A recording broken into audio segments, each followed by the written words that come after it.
He's got to watch out for the YouTube police. That's true. YouTube cops come rolling in, shut us down. Yeah. How are you, Steve Stine? I am good, Dan. How are you? Good. Hey, I'm Dan Denley, founder of GuitarZoom.com. This is my good friend, Steve Stine. How are you? Hello, everybody. Yes, thank you for being here, guys. Really appreciate you showing up to today's acoustic guitar workshop. Today, we're going to be talking about using a capo. And if you want to learn how to use a capo, keep watching. If you want to learn how to do it even faster and everything else related to acoustic guitar, you might want to check out Steve's brand new course called Acoustic Guitar. It's available at GuitarZoom.com. Everything we're talking about today, guys, we put in a nice, tidy playlist for you in the acoustic guitar playlist, which will be available for you on the YouTube channel, which is Steve Stine YouTube channel or the GuitarZoom YouTube channel. You might also check it out at the GuitarZoom Songs channel. We have a songs channel there you can subscribe to. Make sure you subscribe and hit the notification button if you want to get notified of every time we do one of these sessions for you. And again, everything we're talking about in these acoustic guitar workshops is related to Steve's new course, Acoustic Guitar by Steve Stine, available at GuitarZoom. How are you, sir? I am good. How are you? Good. Good. I'm excited to be doing another one of these sessions with you. Highlight of my day. What are we going to learn today about capos? Well, first of all, I know there's people out there that don't really understand what a capo is and how it works. And then there's other people that have a misconception of a guitar capo. So I thought it might be a really good conversation just to get out of the way of talking about the capo. So Sure. Really what the capo is, if you think about the guitar, the capo just acts like this white piece here is called the nut. And basically, if you think about the guitar, that's where the strings end, right? So if you play a D chord, okay, you play a D chord with a space in between, one fret right there in between, or an A chord, for instance, you've got a space in between, and then you've got the nut. So basically, what we want to do is we want to be able to take any of the chords that we're learning how to play and move them up the guitar. But in order to move them up, if you think about my playing a D chord, for instance, I'm pressing on the first, second, and third strings, but I'm playing the bottom four. So I have an open string right here. So if I just start moving up, the sound of the chord is going to get a little weird. I can hear part of the chord moving up in pitch because my fingers are moving up, but the part of the chord that uses the open strings isn't going anywhere. So what the capo does is it allows you to take that nut right there, the beginning of the guitar, and move it wherever you want. So if you think about it, if I was to take the capo here and press it or place it on the first fret, I'm going to just take a look here. Basically what I'm doing is just going right next to the actual fret wire. I'm just kind of placing the capo, clamp it down right next to that fret wire. I don't want to clamp it on the fret wire, and I don't want to clamp it way back here. I just want to get kind of close to it, okay? Just like that. Now what happens is that D chord no longer would be at the second and third frets. I would have to move it up one fret, but now it's actually going to sound like a D chord. It's going to sound like a real chord, or a C chord, or a G chord, or whatever it is I'd like to play. I can move it up wherever I want to the third fret, play a D, or a C, or a G. And what you're going to hear is every time I move it up, the guitar essentially is shrinking because these frets become useless. So the more I move it up, the higher the pitches get, and of course the more it's going to sound more like a ukulele or something as I keep going. So really, what is the purpose of the capo? Well, the first thing that we think about is the fact that we can keep the open chords that we're learning intact. So if you learn how to play Sweet Home Alabama, right, and you want the... And you want to be able to do all the licks and things that you normally do. You don't want to have to play it as like a bar chord or something. You want to keep it intact. It's just in a bad key, right? And this happens, one of the biggest places that I found myself using a capo, and I'm more of a rock guitar player, so I didn't use a capo a lot other than maybe a song that I was learning that had a capo. But I found it very useful when I was doing weddings. And the reason is because you know, I might be learning a song that the bride and the groom want for their wedding, and then the bride's maid of honor or whatever is going to sing it, right? And she's from wherever, not around here. Okay? So it's the morning of the wedding. I've learned the song as I normally would in the actual album key, the way it's supposed to be played, all that sort of thing. She gets off the airplane and shows up for the wedding, and she has learned it off some karaoke track or whatever it might be. And now here we are, right? I've learned it in a different key. She's learned it in a different key. Now, there's no doubt that I could revamp my chords and learn it in a different key, but maybe the song really needs to be in a certain key because of the fingering that I'm using with the chords or whatever. I mean, there's a million different scenarios. So a really easy thing for me to do is just to listen to her sing it, and then what I do is I start kind of figuring out where.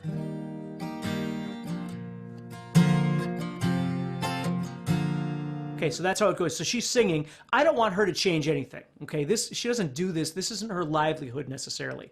And even if it is, her voice can only sing so high and so low comfortably. I can make the adjustments. So I'm listening to her and I'm still a little low, right? So I move it up a little more.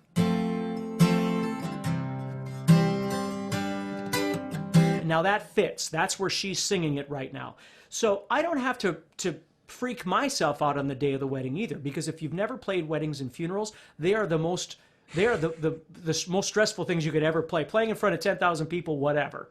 Playing at a wedding or a funeral are really stressful because those days are extremely important to a very small group of people. And everything's being recorded, and this is going to be their memory for the rest of their lives. You don't want to make mistakes. So I don't want to have to revamp what I've practiced in my brain. I just want to play it and, make it memorable for them. So now I can play it the way I normally play it. I'm just in a different key now because of the capo, and I found the key that works for her. And notice how that really is two things. I was able to change the key by playing exactly what I was doing before. That's number one. And number two, the reason was to accommodate possibly another musician or the situation I find myself in. So that's a really valid reason why. So number one is how does the capo work? Well, all I'm doing is clamping it on, and it's moving the key that I want to play in. So I started off playing Free Fallin', right? However you like to play it. However you like to play that. But Tom Petty uses it at the 3rd fret. Okay? That's what key he plays it in. So if I was going to sing it, either I can sing in the same relative pitch as Tom Petty, or maybe I need to move that up or move it down to find what works best for me if I'm going to sing it. Okay? Which kind of brings me to my second point. There's kind of a misconception with capos that the reason people use capos is because they're not talented enough to learn all their chords. I guarantee you Tom Petty is more than talented enough to learn all of his chords. Okay? Amongst Eric Clapton and a million other guitar players out there that have used capos. That doesn't mean, my third point we'll get to, that we use a capo to make things easier for us. We certainly can. Okay? But the nice thing about the capo is we might have learned a certain way of doing something, and we want to retain that. What I love about open chords is they're punchy, right? Bar chords don't have that. Bar chords have their own kind of sound. Open chords have this rock and roll kind of sound to them, right? This open rawness. And when you change everything into bar chords, when you're trying to move it into a different key, and again, you have to know what bar chords are, but if you change them into bar chords, it loses that rawness. So if I wanted to play Free Fallin', I want to keep that open. I want that bite of those open chords. I just might have to move it down for me to sing it.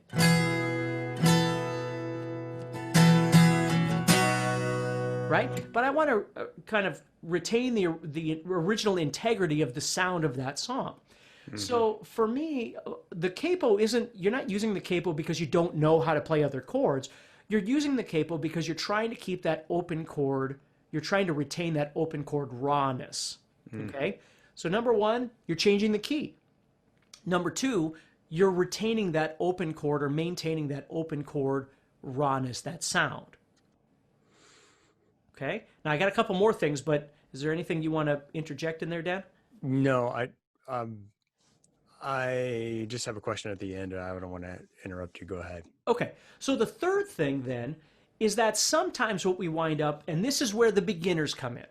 Oftentimes I come across what I try and do as a guitar teacher is inspire students to want to practice. So they might come in with a song that they really want to learn, they're really excited about, okay? But they don't know all their chords. They don't know all their bar chords and all their open chords. They just know a few chords, right? So they come in and the song that they want to learn how to play actually winds up being in the key of F sharp. So it uses F sharp and B and C sharp or something like that.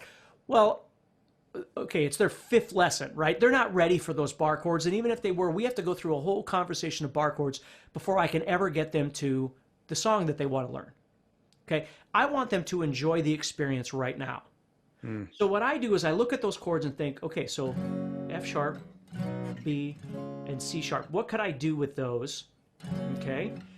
And again, you have to have some experience with using a capo to be able to do this. I'm just explaining to you why a capo can be beneficial. So what I do is I think about that and go, okay, well, I could play F sharp there.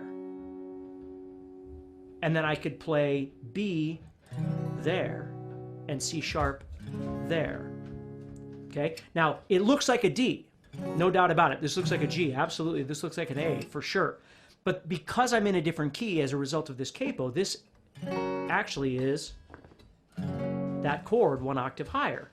So if I have this student that's just learned how to play D, G, and A, but the song they wanted isn't in the key of D, it's in the key of F sharp, I, as a guitar teacher that knows some of these things, think to myself, okay, I want to teach them that song. I want them to be motivated. So I figure it out here. And now they can go home and they can play the song. So I've changed the key, I've changed the chord structure, right, from the original, however the original person, but the reason I did it was to benefit the student, to make it easier for them to play. Totally makes sense. Yeah. I've never thought of that before. Yeah, so that's really the third reason, and this is what I do a lot is, you know, like every once in a while locally here where I live, I'll teach a guitar class. I do it once or twice a year, and I love to teach classes. Number one, it keeps my chops up for teaching people in person, but number two, I love experiencing people going, wow, that was super cool, right? and virtually you don't always get to see that. So during the class, it's an 8-week class, I always end it with the last few classes, they tell me what they want to learn. They give me a list of songs that they like, and then I turn around and teach them something off their list. But this is what I have to do because they don't know in 8 weeks, they don't know all their chords. They only know a handful of chords. But I want them to be able to leave the class with something that they wanted to learn. So this is where this comes in really handy. It's just I have to be, you know, I have to have the capability of being able to do the math in my head of which chords and with the capo and that sort of thing. So the last reason kind of reflects on the first thing I said is sometimes you want to turn your song into a different instrument like a ukulele or something like that.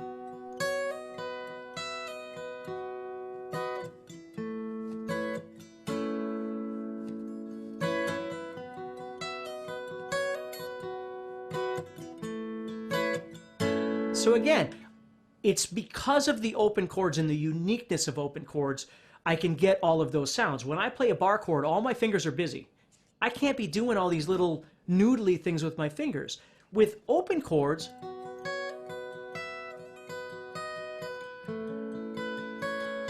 I can do all that kind of stuff. But because I'm all the way up here on the 9th fret, it's giving me this real sort of high-pitched, again, you know, different kind of instrumentation, this different tonality that's really kind of neat. So it's a lesser reason, but for me, it's a really important reason because, again, I don't want to lose that integrity just so I can play them as bar chords. I want to keep that so I can actually keep that sound going. I always think, I forget how it goes, but...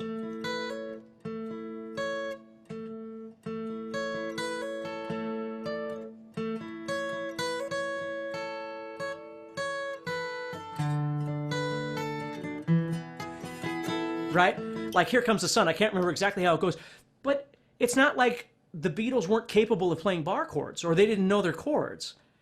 It's that in order to make Here Comes the Sun sound like Here Comes the Sun, it needed to be capoed in a different key for them to sing, but yet be able to play those open chords. So I just kind of always feel compelled to demys- debunk, if you will, this confusion that people have where the only reason you use a capo is because you don't know all your chords or you're too lazy to learn your chords. Maybe you are a beginner and the capo comes in really handy for keeping you on the track and keeping you motivated and learning songs. And I think that's wonderful. But I don't think that's the only reason. I think you use it because you still want to maintain those open chord sounds. You just do it in a different key for whatever reason. I love it. Man, that's three great examples of how to use a capo that I hope opens people's eyes to kind of, you know, something you can use to maintain that integrity and that chord structure, or if you're a beginner to not have to learn a bunch of bar chords and just Yeah, or you motivate. find yourself in a situation where you've learned a song and somebody else has learned the song, but you learn it in two different keys, right? Like the wedding thing is just a prime example because usually everybody is stressed out at the morning of a Ugh, wedding, and then you're trying to get all this stuff put together. And it's not that I don't have the capability of playing it in a different key. Of course I can, and of course I probably have.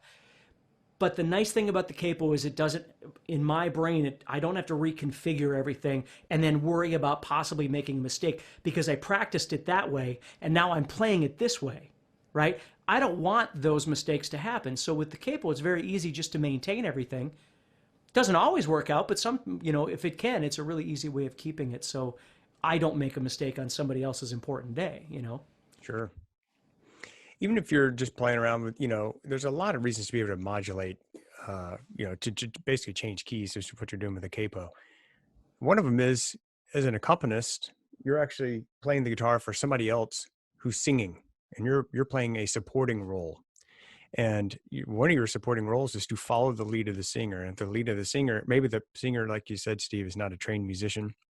Maybe they sing in the bath tub, and they got asked to sing at the wedding. Well, your job is to make them as comfortable as they can possibly be, because they're already going to be nervous singing at their friend's wedding. Right. We're kind of stuck on this wedding idea, but it could be your kid. Your kid might be 10 years old and his voice hasn't changed yet. And so he wants to sing a song, and you need to put in a different key that actually matches his voice that's appropriate for his age. Right. Well, and the It thing to could, remember too with that is that even if you are a professional singer, the voice is the one instrument that can only go so high and so low in a comfortable range. The that's right. guitar can be in any key. I mean, it takes practice and you got to study it, but you can play in any key. But a Yeah. singer can only sing so high and so low. As talented as they are, not everybody can be 6 octave range like Roy Orbison or something like that, whatever it Hmm. was that he was. Not everybody can do that. And even if you can, it's not like all those octaves that he would sing were all equally as comfortable. It's just he had the Right. capability. So we are, as guitar players, we always have to be aware of that singer, whether they're, like Dan said, a novice or whether they're extremely talented. They still only have a limited range that's really comfortable for them. You were born with that, right? And yes, as guys, our voices might change, but then you're still left with whatever limited range you have That's right. after that. So sometimes we have to readjust for a very valid limitation of a singer. Hmm. And boy, it puts the singer at a much greater, puts them at ease when they know that their range is going to be within something they're comfortable, versus them having to sing super low or super high because you forgot your capo or you don't Yeah. know how to Well, use one. a prime example is my daughter and I. Like my daughter and I will do shows together, and so we'll pick a bunch of songs that we want to learn, and then I'll sit and I'll learn them all, which is a lot of material. And usually they're not all just strum songs. I mean, they might have a lot of stuff going on. And then when we get together, the first thing that we have to do is we have to reorganize what keys they all need to be in. So we'll sit and pick one song, and I've figured it out in whatever key it's in, and I've learned the tune, and she's learned the tune, right? But it was whatever guy singing it, and it doesn't feel comfortable for her. So the first thing we have to do, like I just off the top of my head, I can't remember if it was at third fret.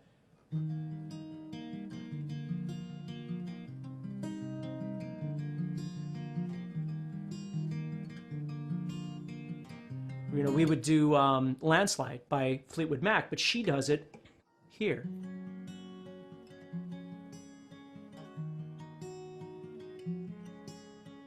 And I know that because we sat and figured it out. I don't want to leave. First of all, it's got a capo anyway, right? And nobody's going to argue that Lindsey Buckingham isn't a talented guitar player, right? He's already using a capo. But the fact that Right. he's using it here for Stevie Nicks, but for my daughter, we had to move it up a little bit to find her vocal range, what was comfortable for her. So now I know it's at the sixth fret because we've done it so many times. Just different kinds of songs like that. So, I don't expect my daughter to have to sing it in album key. I need to figure out how to make it so she's comfortable, so it matches her voice. So, Yeah, it's really cool. mhm. One difference between the guitar and the capo really is a nice little shortcut where you can retain the exact chord forms and just move it. Uh, I've, I've actually been in situations with pianists, and these people are fascinating to watch, where I'm the singer and I'll say, you know, this thing is really low for me, like a church hymn or something, usually Sure. or a baritone range, and I'm more of a tenor. And I'll say, can you change this? Can you modulate? And 9 times out of 10, they can't, because with piano, there's no capo. You have to be able to look at something and say, I need to move this whole thing up a major third. And so you're still looking at a C, but you're actually, the bass note may be an E, and all the chords are completely different. There is no shortening the strings on a piano, for example. So and those people that's actually really hard to do. I don't know if there's pianists watching this that are like shaking, Well, and shaking their head oftentimes going, yeah, they're sight reading too, right? that's right. So they have to transpose in their head of what they're seeing, which is just insane. It is That's why insane. that's So why that's why keyboard or piano players now have electronic keyboards where they can just hit a transpose button yeah, and make it do the same thing we do. yeah, exactly. Transpose. Yeah. Uh, so yeah, guys, this is super cool. Anything else you want to add to this, Steve? No, just understand how to use the capo and why you'd be using a capo in the first place. Whether you're a player, whether you're a teacher, whatever it might be. So Yeah, I think it is an important skill to learn if you play acoustic and you're going to be playing with other musicians at all. It doesn't have to be necessarily a singer, although it's definitely the most important, probably the most common reason you need to transpose something. Um, Guys, I hope you've enjoyed this session. This is the Acoustic Guitar Workshop. And please hit the old subscribe and notify button if you want to get notification of the next one we do. We're going to be doing several of these for you. They'll be available for you on the playlist. If you're just joining us, we've been talking about using a capo. You can go back and watch this on the YouTube channel. If you want to go deep into your acoustic guitar, you want to learn everything A to Z, capo, strumming, chords, chord progressions, licks, the whole 9 yards, Steve has a new course. It's called Acoustic Guitar by Steve Stine. It's available for you at guitarzoom.com. Thanks for being here, guys. We really appreciate you. Steve, thank you, my friend. I really appreciate you. absolutely, thank you very much, guys, and I'll talk to you all soon. Okay, guys. See ya.